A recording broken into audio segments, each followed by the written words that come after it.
ઈશ્વર એક છે, માત્ર તેના સ્વરૂપ અલગ અલગ હોય છે. ધર્મ કોઈ પણ હોય, પરંતુ દરેક ધર્મમાં પોતાના પ્રભુ પ્રત્યેની જે શ્રદ્ધા અને આસ્થા છે તેનો અનુભવ તો એક જ હોય છે. ત્યારે આજે ભક્તિ સંદેશમાં આપણે દર્શન કરીશું આવા જ એક અલૌકિક અને પ્રખ્યાત મંદિરના, કે જ્યાં સર્વ ધર્મ સંભાવનો સંદેશ પ્રસારિત થાય છે અને જે સ્થાનના દર્શન કરીને દરેક ભક્તને થાય છે શાંતિ અને પાવનતાની અનુભૂતિ. તો આવો દર્શન કરીએ અમદાવાદ કલોલ હાઈવે પર સ્થિત ત્રિમંદિરના. કહેવાય છે કે દરેક ધર્મ અને સંપ્રદાય એ એવી નદીઓ સમાન છે જે પરમાત્મા રૂપી સાગરમાં ભળે છે. સર્વ ધર્મ સંભાવનો સંદેશ આપતું આવું જ એક પવિત્ર ધામ એટલે અડાલજમાં નિર્મિત ત્રિમંદિર. આ ધામના પ્રણેતા શ્રી દાદા ભગવાન છે, જેમની વાણી અને જીવન સંદેશ આજે પણ સાંસારિક દુઃખોમાં માર્ગદર્શન આપે છે. વર્ષ 1958માં સુરતના રેલવે સ્ટેશન પર અંબાલાલ મૂળજીભાઈ પટેલને આત્મ સાક્ષાત્કાર થયો અને જન્મ થયો દાદા ભગવાનનો. અમદાવાદ કરોલ હાઈવે પર નિર્મિત આ ધામ 40,000 સ્ક્વેર ફીટમાં ફેલાયેલું છે. વિશાળ મંદિર પરિસરમાં પ્રવેશતા શ્રદ્ધાળુ શાંતિનો અનુભવ કરે છે. સાદી પરંતુ સુંદર કોતરણી આ ધામની શોભામાં વધારો કરે છે. મંદિરના ભવ્ય હોલમાં અન્ય મંદિરો જેવું દ્રશ્ય જોવા નથી મળતું.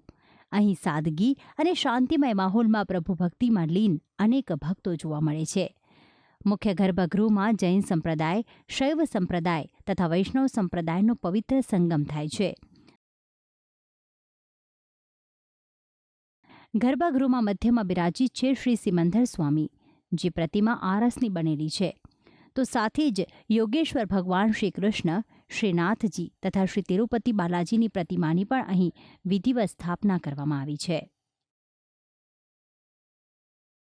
ઉપરાંત દેવોના દેવ મહાદેવનું શિવલિંગ પણ અહીં સ્થાપિત છે, જેની પૂજા દરરોજ એટલા જ ભક્તિભાવથી કરવામાં આવે છે. ત્રિમંદિરમાં આવતા ભક્તો અહીં શક્તિના વિવિધ સ્વરૂપો સમક્ષ નતમસ્તક થાય છે. સાથે જ કળિયુગના દેવ કહેવાતા પવનપુત્ર હનુમાનજીની પ્રતિમા પણ અહીં સ્થાપિત છે. સાથે જ શ્રી ગણેશ અને સાંઈ બાબાની સુંદર પ્રતિમાની પણ સ્થાપના અહીં કરવામાં આવી છે.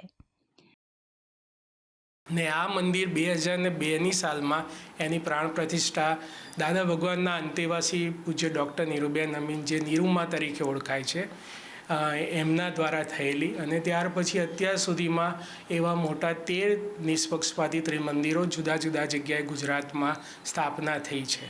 અને અહીંયા આવીને મને એટલી ઘણી બધી શાંતિ મળે છે. અને અહીંયા તમામ દેવી દેવતાઓ પ્રત્યક્ષ હાજર છે. દાદા ભગવાનનું આ ત્રિમંદિરમાં આવવાથી તમામ આદિ વ્યાધિ ઉપાધિમાંથી સમાધિ રહે છે, એવું આ એનું જ્ઞાન છે અને બહુ જ ખૂબ શાંતિ મળે છે. અમદાવાદ કલોલ હાઈવે પર આ ધામ આવેલું હોવાથી અહીં રાજ્યભરમાંથી મુસાફરો દર્શનાર્થે પધારે છે.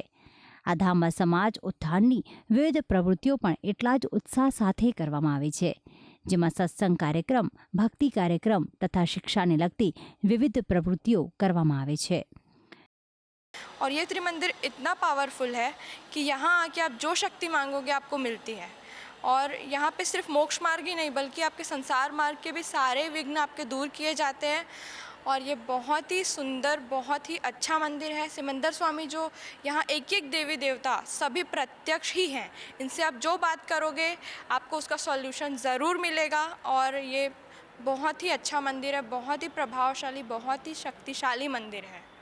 વર્ષ દરમિયાન અનેક તહેવારોની ઉજવણી અહીં થાય છે, જેમાં ગુરુ પૂર્ણિમા, રક્ષાબંધન, જન્માષ્ટમી, નવરાત્રિ, દિવાળી અને પર્યુષણ જેવા ઉત્સવોમાં અસંખ્ય ભક્તો જોડાય છે.